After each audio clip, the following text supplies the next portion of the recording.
Sindh high court तालीम खाते में 6 महीननि अंदरि भर्तियुनि जो अमल मुकमल करण जो हुकुम ॾेई छॾियो आहे।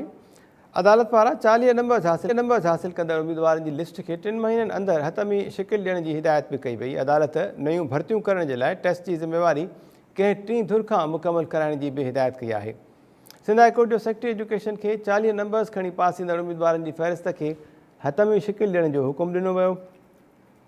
अदालत जो चवणु आहे त 40 नंबर हासिल कंदड़ उम्मीदवारनि जे भर्तियुनि बाबति कार्रवाई 3 महीननि अंदरि मुकमल कई वञे। सिंध हाई कोर्ट उस्तादनि जी पोस्टिंग जे मुदे बाबति तरमीमी नोटिफिकेशन बि मुअतल करे छॾियो। सिंध हाई कोर्ट में तालीम खाते में भर्तियुनि बाबति केस जी ॿुधणी दौरान नाणे वारे सेक्रेटरी अमदार अहमद रिपोर्ट पेश कई। रिपोर्ट मूजिबि ईंदड़ माली साल जे बजट में 29,000 ख़ाली जायुनि ते भर्तियुनि जे लाइ रक़म मख़्तस कई वई आहे। रिपोर्ट मूजिबि स्कूल सतह ते सूबे में 56,000 भर्तियूं करणियूं आहिनि। Sindh high court secretary education खे 40 नंबर्स खणी पास ईंदड़ उम्मीदवारनि जी फ़हिरिस्त खे हथमी शिकिल ॾियण जो हुकुम ॾिनो। अदालत चयो त समूरनि उम्मीदवारनि जे दस्तावेज़नि जी तस्दीक लाज़मी कराई वञे। 40 नंबर्स हासिल कंदड़ उम्मीदवारनि जे भर्तियुनि बाबति कार्रवाई 3 महीननि अंदरि मुकमल कई वञे। सिंध हाई कोर्ट इहो बि हुकुम ॾिनो आहे। इन जा तफ़सील मालूम कंदासीं टाइम न्यूज़ कराची जे रिपोर्टर हबीब जमाली खां। हबीब, छा तफ़सील आहिनि हिन बाबति?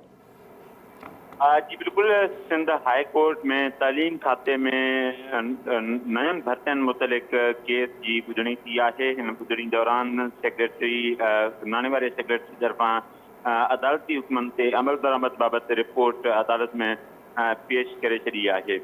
नाणे वारे खाते जे सेक्रेटरी तरफ़ां जेका रिपोर्ट जमा कराई वई उनमें ॼाणायो वियो त ईंदड़ माली साल जे बजट में 29,000 आसामियुनि ते भर्तियुनि जे लाइ रक़म मुख़्तस कई वई आहे। स्कूल सतह ते अञा बि 56,000 भर्तियूं करणियूं आहिनि। अदालत तरफ़ां सेक्रेटरी एजुकेशन खे 40 मार्कूं खणी पास ईंदड़ उम्मीदवारनि जी फ़हिरिस्त खे हथमी शिकल ॾियण जो हुकुम ॾिनो वियो। अदालत चयो त समूरनि उम्मीदवारनि जा दस्तावेज़ जेके आहिनि उहे लाज़मी तस्दीक कराया वञनि। जेकॾहिं कंहिं बि उम्मीदवार जेको आहे जलसाज़ी ज़रिए फ़ाइदो हासिल कयो त उन उम्मीदवार ऐं डिस्ट्रिक्ट रिक्रूटमेंट कमेटी ख़िलाफ़ कार्रवाई कई वञे। सिंध हाई कोर्ट चयो त 40 मार्कूं हासिल कंदड़ उम्मीदवारनि मुतलिक़ ज़रूरी कार्रवाई 3 महीननि में मुकमिल कई वञे, जॾहिं त नयनि भर्तियुनि जो अमल 6 महीननि में मुकमिल कयो वञे।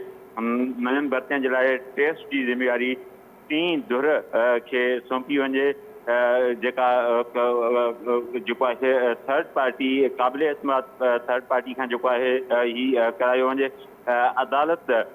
अदालती हुकुमनि जे उबतड़ उस्तादनि जी पोस्टिंग मुतलिक़ पॉलिसी ठाहिण ते कावड़ जो इज़हार कयो। अदालत जेको आहे पोस्टिंग जी मुदत जे हवाले सां जेको तरमीमी नोटिफिकेशन जारी कयो वियो हो उन नोटिफिकेशन खे मुअतल करे छॾियो आहे। अदालत सेक्रेटरी स्कूल्स खे सबबु ॼाणायो नोटिस जारी कयो। अदालत सबबु नोटिस में ॼाणायो त छो न सेक्रेटरी ख़िलाफ़ तौहीनी अदालत जी कार्रवाई कई वञे। अदालत सब्जेक्ट स्पेशलिस्ट खे अबाणे ज़िले में 5 सालनि ताईं मुक़ररु करण जो हुकुम ॾिनो हो। प्राइमरी स्कूल उस्ताद जेकी आहिनि, प्राइमरी स्कूल जा जेके उस्ताद 1 साल ताईं पंहिंजे अबाणनि इलाइक़नि में मुक़ररु रहंदा। अदालत चीफ सेक्रेटरी सिंध खे जेको आहे अदालती हुकुमनि ते अमल दरामद न थियण ख़िलाफ़ जेको आहे तहक़ीक़ात जो हुकुम ॾेई छॾियो। चीफ सेक्रेटरी सिंध जी तरफ़ां जेको आहे जेका कमेटी ठाही वई हुई उहा बेज़ाब्तियुनि बाबति जेको आहे अदालत चयो त एंटी करप्शन खे रिपोर्ट मारे। हबीब जमाली, महिरबानी अमांजी अपडेट्स लाइ।